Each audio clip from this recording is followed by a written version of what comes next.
நான் பள்ளிக்கூடம் படிக்கும்போது சிறுவர் படிப்பதற்கு ரொம்ப ஆர்வமா இருக்கும்.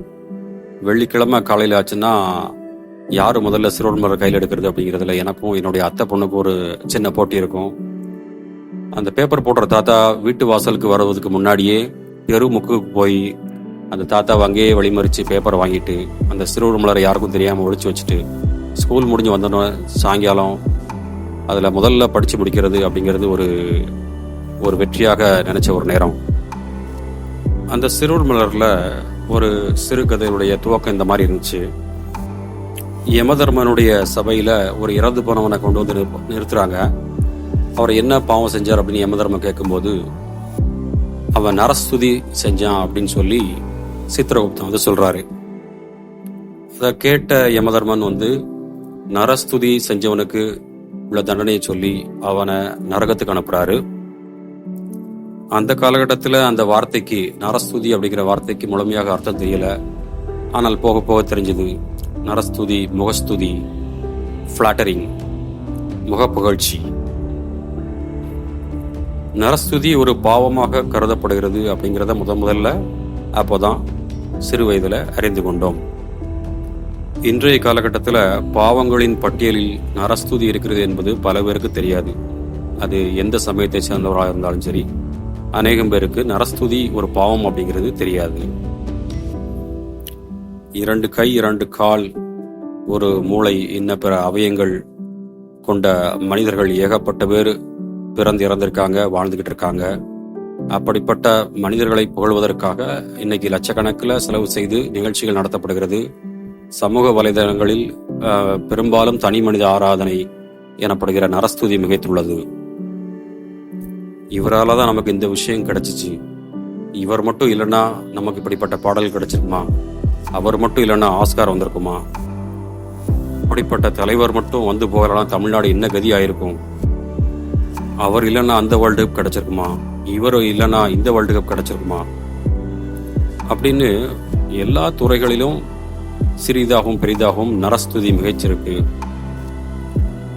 ஒவ்வொரு துறைகளிலும் சாதனை செய்தவர்களை பாராட்டுகிறோம், அவர்களுக்கு நன்றி கூறுகிறோம் என்ற பெயரில் ஆரம்பிக்கக்கூடியது காலப்போக்கில் அவர் இல்லைன்னா இது நடந்திருக்காது அப்படின்னு சொல்லக்கூடிய அளவுக்கு அது மிகைத்து விடுகிறது. சிம்பிளா அந்த இடத்துல என்னன்னா, கடவுள்னு ஒருத்தர் இருக்கார் அப்படிங்கிறத பல பேர் மறந்துடுறாங்க. அவர் நினைத்தால் ஒருவர் ஒரு துறையில் செய்த விஷயத்தை இன்னொருவரை வைத்து செய்ய வைத்திருக்க முடியும். இன்னும் அவரை விட சிறந்தவரை உருவாக்கி அவரால் அந்த விஷயத்தை செய்து வைத்திருக்க முடியும். இன்னும் சொல்ல போனால் அவரை விட தகுதியிலும் திறமையிலும் குறைந்த ஒருவரை வைத்து கூட அதே காரியத்தை மிகச் சிறப்பாக செய்திருக்க முடியும். ஆனால் இன்னைக்கு கடவுளுக்கே சவால் விடுகிற வகையில இசைக்கடவுள், கிரிக்கெட் கடவுள், இன்னும் பல கடவுள்களை அனிதனும் மக்கள் நன்றி, பாராட்டு, ஒரு அட்மிரேஷன், அவர் மேல உள்ள ஒரு ரோல் மாடல் எடுத்துக்கிறது அப்படிங்கிற மாதிரி ஆரம்பிச்சு கடவுள் ரேஞ்சுக்கு மனிதர்களை கொண்டு போய் வைக்கக்கூடிய வழக்கம் இன்று அதிகமாக காணப்படுகிறது. இப்படி கண்ணில் கண்ட மனிதர்களையும் பொருட்களையும் கடவுளாக நம்ம ஆக்கும்போது, கடவுளாக பாவிக்கும் போது, கடவுள் ரேஞ்சுக்கு உயர்த்தும் போது, ஒரிஜினல் கடவுள் ஒரு கடவுள் இருக்கார்ல, அவருடைய ஃபீலிங் எப்படி இருக்கும்? பருத்தி வீரன் படத்துல இந்த காட்சியை எல்லாரும் பார்த்திருப்போம். அதுல கஞ்சா கருப்பு டீ மாஸ்டரா வருவாரு. அந்த டீ கடை ஓனர் கல்லால உட்காந்துருக்கும் போது சரவணனும் கார்த்திக்கும் கஞ்சா கருப்பை ஓனர்னு சொல்லுவாங்க. அதை ஓனர்கிட்டே சொல்லுவாங்க, ஓனர் கோச்சிக்கப்படுறாரு அப்படின்ட்டு.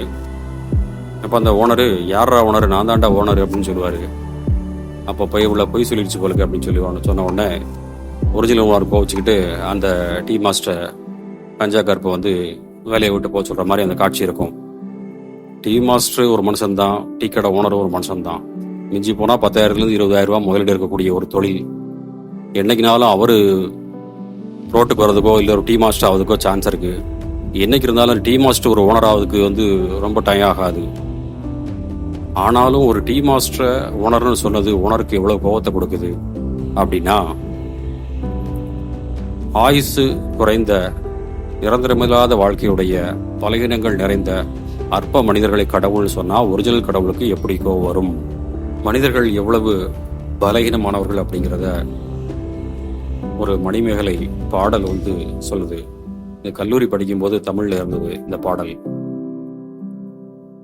வினையின் வந்தது வினைக்கு விளைவாயது, புனைவன நீங்கில் புலால் புறத்திடுவது, மூத்து விளைவுடையது தீப்பிடி இருக்கை, பற்றின் பற்றிடம் குற்றக் கொள்கலம், குற்றடங்கு அரவு செற்றச் சேர்க்கை, அவலம் கவலை கையாறு அலங்கள், தவலா உள்ளம் தன்பாலுடையது மக்கள் யாக்கை. இதனுடைய அர்த்தம், இந்த உடம்பு முன் செய்த வினையால் பிறந்தது, நல்வினை தீவினைகளை செய்வதற்கு காரணமாக இருக்கிறது. புணுகு முதலான பூசு பொருட்கள் இல்லேல் புலால் நாற்றம் வீசக்கூடியது. எந்நாளும் இளமிடம் இருக்கும் என்று நம்ப முடியாதது, இயம்ப முடியாதது. மூப்பும் சாக்காடும் முன்தோன்ற நிற்பது, கொடிய நோய்களுக்கு இருப்பிடமாக இலங்குவது, ஆசைகள் அலக்களிக்கும் கடல், குற்றங்கள் நிறைந்திருக்கும் ஒரு பாண்டம், புற்றிலே பாம்பு தங்கியிருப்பது போல கோபம் உறையும் ஓர் இடம், துன்பம் திகைப்பு மூர்ச்சை அடைதல் வாய்விட்டு அழுதல் முதலான பல தன்மைகளை எப்போதும் தன்னகத்தே கொண்டுள்ள உள்ளத்தை உடையது. மக்கள் உடம்பின் இயற்கை இத்தகையதுதான் அப்படின்னு மணிமேகலை சொல்கிறது. இவ்வளவு பலகீனங்களை கொண்ட மனிதர்களை கடவுளுக்கு நிகராக நாம் வைக்கும்போது அது ஏற்புடையதா? அது கடவுளுடைய கோபத்தை நமக்கு ஏற்படுத்தாதா? ஒரு சாதாரண கீழ்நிலையில் உள்ள ஒரு மனிதனை மேல்மட்டத்தில் உள்ள ஒரு மனிதனாக நாம சொல்லும்போது அந்த மேல்மட்டத்தில் உள்ள மனிதனுக்கு எவ்வளவு கோபம் வருது? ஒரு டீ மாஸ்டர் டீ கடை ஓனர்னு சொல்லும்போது அந்த ஓனருக்கு எவ்வளவு கோபம் வருது? போஸ்ட்மார்ட்டம் பண்ணக்கூடிய வீடியோஸ் பார்த்துருப்பீங்க, இல்லை போஸ்ட்மார்ட்டம் பண்ணக்கூடியவங்களுடைய அனுபவத்தை கேட்டிருக்கலாம், இல்லை அந்த வீடியோஸ் பார்த்துருக்கலாம். சும்மா ஃப்ளிப்கார்ட்டில் வரக்கூடிய பார்சலை ஓப்பன் பண்ணுற மாதிரி நடுவில் கத்திரியை கொடுத்து அப்படியே ஒவ்வொரு சைடு ஓப்பன் பண்ணி ஒவ்வொரு பார்ட்டாக எடுத்து பிரித்து மாச்சிக்கிட்டு இருப்பாங்க. அவ்வளவுதான் பெருமையும் படாடபமும் ஆடம்பரமும் தோரணையும் மிக்க மனிதனுடைய வாழ்க்கை. அவ்வளவுதான். பல நாட்கள் பயிற்சி பெற்று பல வருட எக்ஸ்பீரியன்ஸ் உள்ள ஒரு பிளேயர் நல்ல ஃபீல்டர் ஒரு சிம்பிளான கேட்சை தவற விட்டுறாரு. ஏன் அவ்வளவு எக்ஸ்பீரியன்ஸ் அவ்வளவு ப்ராக்டிஸ் உள்ள பிளேயரால எப்படி ஒரு சாதாரண கேட்சை தவற விட முடியுது? எப்படி அவர் அதை பிடிச்சிக்கத்தானே செய்யணும்? அப்போ 100% எல்லாமே மனிதனுடைய கட்டுப்பாட்டில் இல்லை. ஒரு அரை இன்ச் கேப்ல பவுண்டரி லைன் காலில் பட்டிருந்தா இன்னைக்கு T20 வேர்ல்டு கப் நம்ம கையில் இல்லை.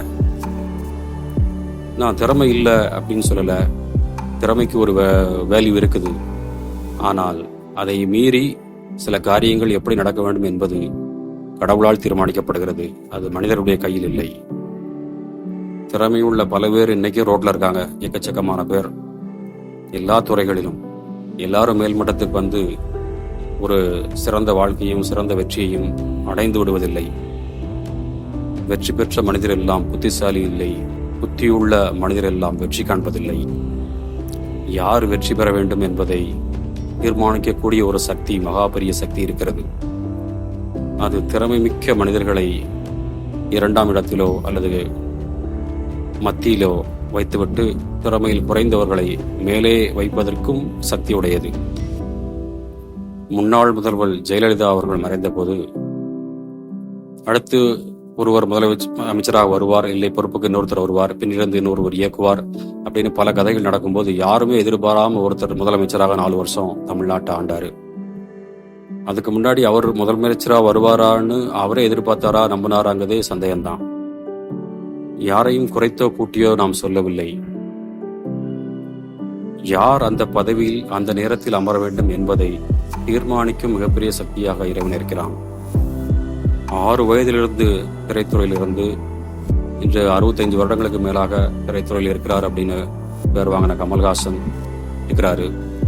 ஆனா அவரை திரையில் பார்த்து ஆச்சரியப்பட்ட ஒருத்தர், அவருடைய பர்சனாலிட்டி கொஞ்சமும் சம்பந்தம் இல்லாத ஒருத்தர், அவருடைய பல சகல கலைகளை கற்று சினிமா துறையினுடைய அனைத்து துறைகளிலும் அனைத்து வேலைகளையும் கற்றுத் தெரிந்த அளவுக்கு தெரியாத ஒரு நபர், அந்த அளவுக்கு ஒரு பெரிய நிறம் இல்லாத ஒரு நபர், அவருக்கு பல வருடங்களுக்கு பிறகு திரையில் அறிமுகமாகி அவருக்கு சப்போர்ட்டிவ் கேரக்டர் பண்ணிட்டு இன்னைக்கு அவருக்கு ஈக்குவலா சில நேரங்கள் அவருக்கு மேலேயும், இது சொன்னா ஏதோ ஒரு ரசிகர்கள் பிரச்சனையோட நம்முடைய பிரச்சனை சேர்ற மாதிரி இருக்கும். ஸோ அவருக்கு ஈக்குவலா அவருடைய வரிசையில அமரக்கூடிய அளவுக்கு ரஜினிகாந்த் ஒருத்தரை மேல வந்தாரு.